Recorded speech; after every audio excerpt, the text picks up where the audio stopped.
So nagkaroon tayo ng pagtaas ng 15.20 centavos per kilowatt hour ngayong November. Next slide please.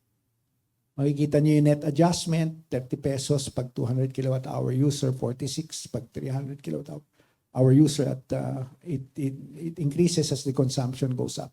Next slide please. Ang generation charge actually ay bumaba. Tumaas ang transmission ng 14.7 centavos. Ito na yung in-announce na rin naman na pagtaas sa feed-in tariff allowance na 9 centavos, no, rounded off.